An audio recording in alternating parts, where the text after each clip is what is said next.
ஒரு நாடு போர்ல இருக்காங்க அப்படின்னா, அந்த போர்ல அவங்க ஜெயிக்கிறதுக்கோ, இல்ல எதிரிகளை எதிர்கொள்றதுக்கோ, உள்நாட்டுல ஒரு ஸ்ட்ராங்கான ஒற்றுமை தேவைப்படும். அந்த ஒற்றுமை இப்ப வரைக்கும் ஈரான் கிட்ட இருக்கு அப்படிங்கிறதுல எந்த விதமான மாற்று கருத்தும் இல்ல. அமெரிக்காவும், இஸ்ரேலும் எங்களுடைய எதிரிகள். அவங்க நடத்தின தாக்குதல், அத்துமீறின தாக்குதல். அதுக்கான நியாயத்தை நாங்க கேட்டே ஆவோம் அப்படிங்கிறது ஈரானுடைய ஒருமித்த குரல். ஆனா இப்ப அந்த ஒருமித்த குரல்ல ஒரு கிராக் விழுந்திருக்கோ அப்படிங்கிற சந்தேகம் எழுந்திருக்கு. எந்த விஷயத்துல அப்படின்னா, எதிரிகள் அவங்க தான். ஆனா அந்த எதிரிகளை எப்படி எதிர்கொள்றது அப்படிங்கிறதுல ஈரானுடைய அரசு அதிகாரிகளுக்கும், ஈரானுடைய சுப்ரீம் லீடர் அல்லது ஐஆர்ஜிசின்னு சொல்லப்படுற அந்த ஹார்ட்லைன் ஃபேக்ஷனுக்கும் இடையில மோதல் ஏற்பட்டிருக்கிறதாக செய்திகள் வெளியாகுது. செய்திகள் மட்டும் இல்ல, அதுக்கான ஆதாரங்களும் அதை நோக்கி தான் நம்மள கொண்டு போகுது. அவங்களுக்குள்ள என்ன பிரச்சனை? ஈரான் அமெரிக்கா போர் எந்த கட்டத்துல இருக்கு அப்படிங்கிறத பத்தி தான் இந்த வீடியோல பார்க்க போறோம். இது டிகோட் பாய் வெங்கட்.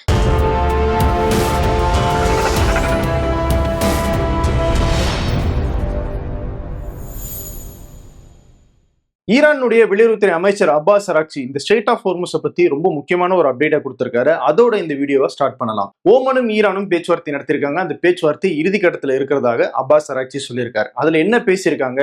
இந்த ஸ்ட்ரெய்ட் ஆஃப் ஹோர்முஸ்ல புதுசா ஒரு கப்பல் பாதையை உருவாக்குறது, அந்த கப்பல் பாதைக்குள்ள உள்ள வர கப்பல்களை ஈரான் நிர்வகிக்கும். ஈரான் கிட்ட பெர்மிஷன் வாங்கிட்டு தான் அந்த கப்பல்கள் உள்ள வர முடியும்.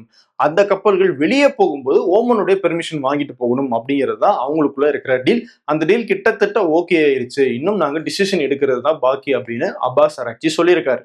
ஆனா அப்படின்னு சேர்த்து ஒரு இக்கும் வச்சிருக்காரு அப்பாஸ் அராக்சி. நாங்க அமெரிக்காவோட நேரடியாக பேச்சுவார்த்தை நடத்தல. மற்ற நாடுகள் மூலமாக தகவல் தான் போய்கிட்டு இருக்கே தவிர அந்த தகவல் பரிமாற்றத்தை நீங்க பேச்சுவார்த்தைன்னு எடுத்துக்க கூடாது.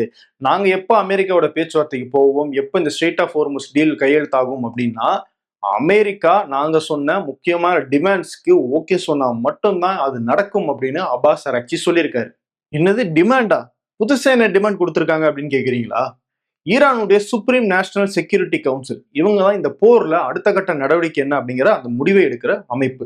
அவங்க தான் ஒரு முடிவை எடுத்து சுப்ரீம் லீடர் முஜ்தபா கமேனிக்கு அறிவிப்பாங்க. அவரு அதன் மேல ஒரு முடிவு எடுத்து இதை செய்யலாமா செய்ய வேணாமா அப்படிங்கிற அந்த ஒப்புதலை கொடுப்பாரு. அந்த சுப்ரீம் நேஷனல் செக்யூரிட்டி கவுன்சிலினுடைய secretary Mohammad Bagher Zolghadr America ஈரானுக்கு இதையெல்லாம் செய்யணும் அப்படின்னு சொல்லி ஒரு 6 அம்சங்கள் கொண்ட டிமாண்டை முன் வச்சார். அதுல அவர் என்ன சொன்னாரு? அமெரிக்கா ஈரானை அச்சுறுத்தக்கூடாது, ஈரானுக்கு எதிரான எந்த விதமான தாக்குதலையும் மேற்கொள்ளக்கூடாது. 2வது விஷயம், ஈரான் மட்டும் கிடையாது, ஈரானுடைய ஆதரவு படைகள் இருக்கிற ஏமன், ஈராக், லெபனான் இங்க எல்லாத்துலயுமே தாக்குதல் நிறுத்தப்பட வேண்டும். அவங்களுடைய பாதுகாப்பு உறுதி செய்யப்பட வேண்டும். 3வது, ஈரானுடைய முடக்கி வைக்கப்பட்ட சொத்துக்கள் எல்லாம் விடுவிக்கப்பட வேண்டும். 4வது, ஈரான் மேல போடப்பட்ட பொருளாதார தடைகள் நீக்கப்பட வேண்டும். 5வது, ஈரானுடைய கப்பல்களை அமெரிக்கா முடக்கிறதை நிறுத்தணும். 6வது, இந்த போர்ல ஈரான் மேல ஏற்படுத்தப்பட்ட தாக்குதல் மூலமாக ஈரானுக்கு ஏற்பட்ட சேதங்களுக்கு இழப்பீடாக அமெரிக்கா ஒரு தொகையை கொடுக்கணும் அப்படின்னு இந்த 6 முக்கியமான டிமாண்ட்ஸை அவர் வச்சாரு. இந்த 6 டிமாண்ட்ஸை வைக்கிறதுக்கான காரணம் என்ன அப்படின்னா, ஈரான் இந்த ஸ்ட்ரெய்ட் ஆஃப் ஹோர்முஸ் டீலை சைன் பண்றதுக்கு முன்னாடியே எப்படியாவது அமெரிக்கா கிட்ட இருந்து இந்த விஷயங்களை எல்லாம் கேட்டு வாங்கிடணும் அப்படிங்கிறதுல ஸ்ட்ராங்கா இருக்காங்க. ஏன்னா அதுல கையெழுத்து போட்டு முடிச்சிட்டோம்னா இதெல்லாம் வாங்க முடியுமா அப்படிங்கிறது தெரியல. ஏற்கனவே எம்ஓயு அப்படின்னு ஒரு புரிந்துணர்வு ஒப்பந்தத்தை கையெழுத்து போட்டும் திரும்பவும் தாக்குதல் தொடங்குச்சு. ஆல்ரெடி நம்ம நாடு இருக்கிற பொருளாதார சூழ்நிலையில நம்ம மேல போடப்பட்ட பொருளாதார தடைகளை நீக்கணும், நம்மளுடைய முடக்கப்பட்ட அந்த சொத்துக்களை விடுவிக்கணும், பணத்தை மீட்கணும். அது மட்டும் இல்ல, இவ்வளவு இழப்புகள் ஏற்பட்டிருக்கு, அதுக்கெல்லாம் பணத்தை வாங்கணும். அது வாங்கினாதான் நம்மளால சஸ்டெயின் பண்ண முடியும் அப்படிங்கிறது ஈரானுக்கு தெரியுது. அதனாலதான் எப்படியாவது இந்த ஒப்பந்தத்தை கையெழுத்து போறத இந்த ஸ்ட்ரெய்ட் ஆஃப் ஹோர்முஸை வச்சு எப்படியாவது இதையெல்லாம் சாதிச்சிடணும் அப்படின்னு ஈரான் நினைக்கிறாங்க. இந்த 6 டிமாண்ட்ஸை ஈரான் வச்சதுக்கு பிறகுதான் ஈரானுக்குள்ள இருக்கிற முரண்பாடு வெளியே தெரிய ஆரம்பிக்குது. எப்படின்னு கேக்குறீங்களா? Mohammed Bagher ஜல்கதார் supreme national security கவுன்சிலுடைய செயலாளர் அப்படின்னு நான் சொல்லியிருந்தேன். அவர் தான் இந்த 6 டிமாண்ட்ஸ் வைக்கிறார். இந்த 6 டிமாண்ட்ஸ் அவர் சொன்ன ஒரே நாள்ல அவர் அந்த பதவியிலிருந்து நீக்கப்பட்டிருக்கிறார். நீக்கியது ஈரானுடைய சுப்ரீம் லீடர் முஜ்தபா கமேனி. அவரை தூக்கிட்டு அந்த பதவியில மோசன் ரெசாய் அப்படிங்கிறவரை நியமிச்சிருக்காரு. இவர் யாரு அப்படின்னு கேட்டீங்கன்னா, ஈராக்குக்கும் ஈரானுக்கும் இடையில முன்னாடி ஒரு போர் நடந்துச்சு. அந்த போர்ல தீவிரமாக செயல்பட்ட ஐஆர்ஜிசியினுடைய ஒரு கமாண்டர் தான் இந்த மோசன் ரெசாய். அவரை அந்த முக்கியமான பதவியில உட்கார வச்சிருக்காரு முஜ்தபா கமேனி. இவர் கொஞ்சம் டஃப்பான ஆள், அதாவது ஹார்ட்லைனர்ஸ் அப்படின்னு சொல்லுவாங்க இல்லையா, பேச்சுவார்த்தைக்கு பெரிய இடம் கொடுக்க மாட்டாங்க, பழிக்கு பழி தீர்த்தே ஆகணும் அப்படிங்கிற ஒரு மைண்ட் செட்ல இருக்கிற ஒரு நபர். அவரை அந்த இடத்துல ஒரு முக்கியமான ரோல்ல உட்கார வச்சிருக்காரு முஜ்தபா கமேனி. ஏன் அப்படிங்கிறத பாக்குறதுக்கு முன்னாடி இவங்களுக்கு இடையில இருக்கிற பிரச்சனை என்ன அப்படிங்கிறத பாத்திரலாம். அப்பதான் அவரையே நியமிச்சிருக்காங்க அப்படிங்கிறது உங்களுக்கு தெளிவாக புரியும். நம்ம முதல்ல ஈரானுடைய பொலிட்டிக்கல் சிஸ்டத்தை புரிஞ்சுக்கணும். ஈரான்ல ஒரு அதிபர் இருப்பாரு, அவருக்கு கீழே ஒரு அரசாங்கம் செயல்பட்டுக்கிட்டு இருக்கும். ஆனா முக்கியமான விஷயங்கள்ல இறுதி முடிவு எடுக்கிற அதிகாரம் அப்படிங்கிறது சுப்ரீம் நேஷனல் கவுன்சிலுக்கு தான் இருக்கும். அந்த முடிவை முஸ்தபா கமினி அப்படிங்கிற அந்த சுப்ரீம் லீடர் அவர் ஏற்று ஒப்புதல் கொடுக்கணும். இதுதான் ஈரானுடைய பொலிட்டிக்கல் சிஸ்டம். இப்போ இதுல எங்க பிரச்சனை வருது அப்படின்னா, அரசாங்கத்தால முழுமையாக அவங்க நினைச்சபடி இந்த போர்ல முடிவெடுக்க முடியல அப்படிங்கிறது தான். அரசாங்கத்துக்கும் இந்த சுப்ரீம் லீடருக்கும், அதாவது மத ரீதியாக இருக்கிற அந்த தலைமைக்கும் இடையில எப்பயுமே பிரச்சனை இருந்துட்டு தான் இருக்கு. அதை அவங்க சுமூகமாக அப்பப்போ பேசி தீர்த்திருக்காங்க. சில அதிபர்கள் முரண்பட்டிருக்காங்க, அதனால அவங்க பதவியிலிருந்து நீக்கப்பட்டிருக்காங்க அப்படின்னு பல்வேறு பிரச்சனைகள் ஈரானுடைய வரலாற்றில் நடந்திருக்கு. இந்த போரை பொறுத்த வரைக்கும் சுப்ரீம் லீடர் அயத்தொலா அலி கமேனி அவர் கொல்லப்பட்டதுக்கு பிறகு மிகுந்த ஒற்றுமையாக இவங்க ரெண்டு பேருமே செயல்பட்டுக்கிட்டு இருந்தாங்க. ஆனா இப்போ இந்த போரை முடிவுக்கு கொண்டு வரணும், ஒரு பேச்சுவார்த்தை நடத்தணும் அப்படின்னு வரும்போது இவங்களுக்கு இடையில முரண்பாடு ஏற்படுது. என்ன முரண்பாடு? இவங்க ஹார்ட்லைனர்ஸ், அதாவது மதம் சார்ந்து இருக்கிற அந்த தலைமை என்ன சொல்லுது, நம்ம பழிக்கு பழி வாங்கியே தீரணும் அப்படிங்கிற ஒரு இடத்துல நிக்கிறாங்க. ஏற்கனவே புரிந்துணர்வு ஒப்பந்தம் அப்படின்னு அமெரிக்காவோட போட்டோம். அந்த ஒப்பந்தத்தை போடும்போதே நாங்க வேணாம்னு சொன்னோம். ஆனாலும் நீங்க போடணும்னு சொன்னதுனாலதான் நாங்க ஓகே சொன்னோம். பாத்தீங்களா, அமெரிக்கா நம்ம மேல திரும்பவும் தாக்குதல் நடத்துது. டொனால்ட் ட்ரம்ப் இவ்வளவு இழிவாக நம்மளை பத்தி பேசுறாரு. இதுக்கெல்லாம் நம்ம தக்க பதிலடி கொடுத்தே ஆகணும். அது மட்டும் இல்ல, 40 நாள் போர்ல நம்மளால அவங்களுக்கு பதிலடி கொடுக்க முடியும் அப்படிங்கறத நிரூபிச்சிட்டோம். இதுக்கப்புறமும் நம்ம எதுக்கு பேச்சுவார்த்தைக்கு போகணும் அப்படிங்கிறது மத தலைமையினுடைய நிலைப்பாடு. ஆனா அரசியல் தலைமை, அதாவது அதிபரின் கீழே இருக்கிற அந்த அதிகாரிகளுடைய தலைமை என்ன சொல்லுது அப்படின்னா, நம்ம ஓயாம சண்டை போட்டுக்கிட்டே இருக்க முடியாது. நம்மளுடைய பொருளாதார நிலைமை யோசிச்சு பாருங்க. நம்ம பேட்டில் ஃபீல்ட், அதாவது போர்க்காலத்துல நம்ம ஸ்ட்ரென்த்தா இருக்கோம், பதிலடி கொடுப்போம் அப்படிங்கிறத நிரூபிச்சிட்டோம். இந்த ஸ்ட்ரென்த் இருக்கும் போதே நமக்கு தேவையான விஷயங்களை பேச்சுவார்த்தையின் மூலமாக சாதிச்சுக்கிறது தான் புத்தி கூர்மையான விஷயம். அதை தான் நம்ம செய்யணும், அதனால பேச்சுவார்த்தையை நடத்தணும் அப்படின்னு இந்த தரப்பு சொல்லுது. இதுலதான் இவங்களுக்கு இடையில முரண்பாடு ஏற்படுது. நம்மளே 2 வாரத்துக்கு முன்னாடி போட்ட ஒரு வீடியோல சொல்லியிருந்தோம். அப்பாஸ் அரைச்சி ஒரு பேட்டி கொடுத்திருந்தார். அதுல அவர் சொல்லும்போது என்ன சொன்னார்னா, புரிந்துணர்வு ஒப்பந்தம் நாங்க அமெரிக்காவோட கையெழுத்து போட்டோம். அந்த ஒப்பந்தத்தை ஏன் போட்டோம் அப்படின்னு சொல்லி நம்ம நாட்டுக்குள்ளேயே சில எதிர்ப்பு வந்துச்சு.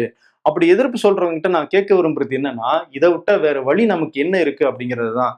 ஏன்னா நம்ம சாதிக்க வேண்டிய விஷயங்கள் எல்லாம் அந்த எம்ஓயுல வந்துருச்சு. அதுதான் நமக்கு வெற்றி. தொடர்ந்து உயிரிழப்புகளையும் பொருளாதார சேதங்களையும் நம்ம சந்திச்சுக்கிட்டே இருக்கணுமா அப்படின்னு அவர் ஒரு கேள்வியை எழுப்பினார். 2வது, இப்போ அதிபராக இருக்கிற மசூத் பெசஸ்கியான் அவரும் கிட்டத்தட்ட இதே மாதிரியான ஒரு விஷயத்தை தான் சொல்லியிருக்காரு. இது பேச்சுவார்த்தை நடத்துறதுக்கான சரியான நேரம். நம்ம வலுவாக இருக்கோம், நம்ம நாடும் ஒற்றுமையாக இருக்கு. இதை பயன்படுத்தி நம்ம பேச்சுவார்த்தையில வெற்றி பெறணும் அப்படின்னு அவர் ஒரு பப்ளிக்கான அனௌன்ஸ்மெண்ட்டை கொடுத்திருக்காரு. முழுசா சண்டையும் போடாம, பேச்சுவார்த்தைக்கும் போகாம 2 கட்ட நிலைமையில நம்ம இருக்கோம். இந்த நிலைமையில நம்ம ரொம்ப நாள் இருக்க முடியாது அப்படின்னும் தன்னுடைய பேட்டியில அவர் சொல்லியிருக்காரு. இவங்க 2 பேருமே சொன்ன விஷயம் ஈரான் மக்களுக்கானது மட்டும் கிடையாது. ஈரானுடைய அந்த மத தலைமை supreme leader, supreme national security கவுன்சிலுக்கானது அப்படிங்கிறது தான் நமக்கு இப்ப தெரிய வந்திருக்கு. இன்னொரு விஷயம் யோசிச்சு பாருங்க. அப்பாஸ் அராக்சியும் சொன்னது, பிரசிடென்ட் மசூத் பெசஸ்கியான் சொன்னது என்னன்னா, முஸ்தபா கமேனியை நாங்க இப்போ வரைக்கும் பார்க்கல. எங்களாலேயே பார்க்க முடியாத அளவுக்கு ஒரு பாதுகாப்பான இடத்துல அவங்கள வச்சிருக்காங்க. அந்த இடம் எதுன்னு கூட எங்களுக்கு தெரியாது. நாங்க அவர்கிட்ட பேச முடியல, கம்யூனிகேட் பண்ண முடியல அப்படின்னு சொல்லியிருக்காங்க. சோ ஒரு நாட்டினுடைய சுப்ரீம் லீடரை அந்த நாட்டினுடைய அதிபராலேயே பார்க்க முடியல, அவர்கிட்ட பேச முடியல அப்படின்னா சுப்ரீம் லீடர் யாருடைய பாதுகாப்புல இருக்காரு அப்படிங்கிறத புரிஞ்சுக்குங்க. ஐஆர்ஜிசி அப்படிங்கிற அந்த படையினுடைய பாதுகாப்புல தான் அவர் இருக்காரு. ஐஆர்ஜிசி அப்படிங்கிறது அரசாங்கத்துக்கு கட்டுப்பட்ட ஒரு படையே கிடையாது. அது ஒரு மேய்க்காவல் படை. அவங்க ஷியா இஸ்லாமை பாதுகாக்கிறதுக்காக, சுப்ரீம் லீடரை பாதுகாக்கிறதுக்காக உருவாக்கப்பட்ட ஒரு அமைப்பு. சோ அந்த சுப்ரீம் லீடருக்கோ இல்ல அந்த மதத்துக்கோ ஏதாவது ஆபத்து வருது அப்படின்னா அவங்களே தன்னிச்சையாக செயல்பட ஆரம்பிச்சிருவாங்க. சோ அப்படிப்பட்ட ஒரு அமைப்போட இங்க அரசாங்கம் அதிகாரிகள் முரண்பட்டு நிக்கிறாங்க. சோ ஈரானுடைய பிரசிடென்ட் இப்போ பொதுவெளியில பேசுறாரு அப்படின்னா அதுக்கு என்ன காரணம்? நேரடியாக நம்மளால முஸ்தபா கமினியை ரீச் பண்ண முடியல. ஒருவேளை நம்ம இந்த மாதிரியான கருத்துக்களை சொல்லும் போது அது எப்படியாவது முஸ்தபா கமினியை போய் ரீச் ஆகுதா பார்க்கலாம் அப்படிங்கிற நோக்கத்துக்காக கூட அவர் இப்படி வெளிப்படையாக பேசுறதாக அரசியல் பார்வையாளர்கள் சொல்றாங்க.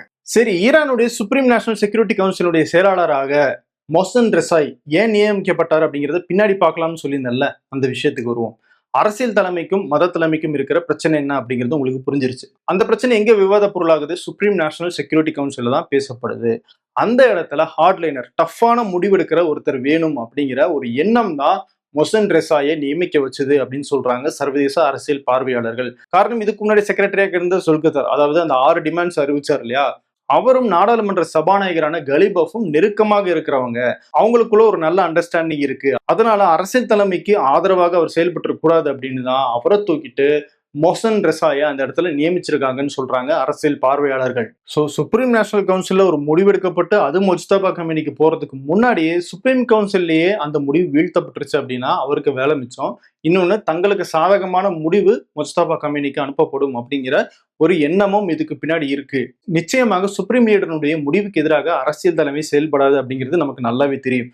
இருந்தாலும் இந்த முரண்பாடுகளை களையறதுக்காக அவங்க எடுக்கிற நடவடிக்கையில இன்னும் சில முக்கியமான அதிகாரிகள் அமைச்சர்களுடைய பதவி பறிக்கப்படலாம் அப்படிங்கிற தகவலும் ஈரான்ல இருந்து வருது. இன்னொரு பக்கம் டொனால்ட் ட்ரம்ப் என்ன சொல்றாரு, நாங்க இப்போதைக்கு அட்டாக் பண்ண போறது கிடையாது, நாங்க வெயிட் பண்ணி பார்த்துக்கிட்டு இருக்கோம் அப்படின்னு சொல்றாரு. எதுக்கு வெயிட் பண்றாரு? 2 ஆப்ஷன் இருக்கும். ஒன்னு அவங்களுடைய ஆயுதங்களை ரீஃபில் பண்றதுக்கான ஒரு டைமாக இதை எடுத்துப்பாங்க. இன்னொன்னு ஈரானுடைய பொருளாதாரம் எப்ப விழுகும் அப்படிங்கிறதுக்காக நாங்க வெயிட் பண்ணிட்டு இருக்கோம் அப்படின்னு டொனால்ட் ட்ரம்ப் சொல்றாரு. ட்ரம்ப் சொல்றதுல உண்மை இல்லாம இல்ல. அவங்களுடைய பொருளாதாரம் மோசமாக தான் இருக்கு. இன்ஃபேக்ட் இந்த போர் தொடங்குறதுக்கு முன்னாடியே அது மோசமாயிருச்சு. இப்போ 6 மாசம் கிட்ட இந்த போர் நடந்துருச்சு. இப்போ ஈரானுடைய எண்ணெய் கப்பல்களை ஏற்றுமதி செய்யறதுக்காகவும் அமெரிக்கா அனுமதிக்காம முடக்கி வச்சிருக்காங்க. பொருளாதாரம் நாளுக்கு நாள் ஏதோ ஒரு வகையில சிக்கலாக நிலைமையில தான் இருந்துகிட்டே இருக்கு. இதை இப்போதைக்கு தாக்கு பிடிக்க முடியுமே தவிர ரொம்ப நாளைக்கு இதை இப்படியே வச்சிருக்க முடியாது அப்படிங்கிறது ஈரானுடைய அரசியல் தலைமையின் எண்ணம். அதை டொனால்ட் ட்ரம்ப் தெளிவாக புரிஞ்சு வச்சுட்டு தான் நாங்க வெயிட் பண்ணி பாக்குறோம் அப்படின்னு சொல்றாரு. இன்னொரு பக்கம் அவங்க கிட்டயும் பெரிய அளவுல ஆயுதம் இல்ல, அதை ரீஃபில் பண்றதுக்கான டைமாகவும் அவங்க இதை எடுத்துக்கிறாங்க. அதுக்காக அமெரிக்காவுக்கு எந்த பிரச்சனையும் இல்லை அப்படின்னு நம்ம சொல்லிட முடியுமா? கிடையாது. அமெரிக்காவுக்கு பொருளாதார பிரச்சனைகள் அப்படின்னு பார்த்தோம்னா பெட்ரோல் டீசல் விலை உயர்வு அதை நம்ம சொல்லலாம். அது போக அவங்களுடைய விலைவாசி உயர்வுமே நம்ம சொல்லலாம். இதை தாண்டி ஈரானுக்கு இல்லாத ஒரு பிரச்சனை என்னன்னா அங்க அரசியல் பிரஷர் வேற இருக்கு. நவம்பர்ல வர எலெக்ஷன்ல டொனால்ட் ட்ரம்ப் கட்சி ஜெயிச்சே ஆகணும். அப்பதான் இப்ப அவங்க செஞ்சுக்கிட்டு இருக்கிற யாருமே கேட்க முடியாத அளவுக்கு பண்ணிட்டு இருக்காங்கல்ல இந்த திட்டங்கள் அறிவிப்புகள் எல்லாம், இது எதையுமே அவங்களால செய்ய முடியாத ஒரு சுச்சுவேஷனுக்கு கொண்டு போகும். இந்த போரை கூட அவரால் நடத்த முடியாத ஒரு சுச்சுவேஷன் ஏற்படும் அப்படிங்கிற நிலைமை வந்துடும். அதனால அந்த தேர்தலில் ஜெயிச்சாகணும் அப்படிங்கிற ப்ரெஷர் டொனால்ட் ட்ரம்ப்புக்கு இருக்கு. அதனால அவரும் ரொம்ப நாள்ல வெயிட் பண்ணி பார்க்க மாட்டாரு. நிச்சயமாக ஏதாவது நடவடிக்கை எடுப்பாங்க. ஸோ இந்த போர்ல உள்ள இருக்கிற பிரச்சனைகளை எல்லாம் கலைஞ்சு ஈரான் அடுத்த கட்டமாக என்ன முடிவெடுக்கிறாங்க அப்படிங்கிறத பொறுத்து தான் அவங்களுடைய பொருளாதாரமும் சரி உலகத்தினுடைய பொருளாதாரமும் சரி மீண்டு வருமா அப்படிங்கிறது நமக்கு தெரிய வரும். அதை பத்தி எல்லாம் தொடர்ந்து நம்ம டிகோட் பை வெங்கட் சேனல்ல பார்க்கலாம். இந்த வீடியோ உங்களுக்கு பிடிச்சிருந்துச்சுன்னா லைக் பண்ணுங்க, மறக்காம ஹைப் பட்டனை கிளிக் பண்ணுங்க. அப்போதான் நம்ம வீடியோ அல்காரிதம் மூலமாகவே ஆர்கானிக்காக நிறைய பேருக்கு போய் சேரும். அடுத்த வீடியோவில் உங்களை மீண்டும் சந்திக்கிறேன். நன்றி.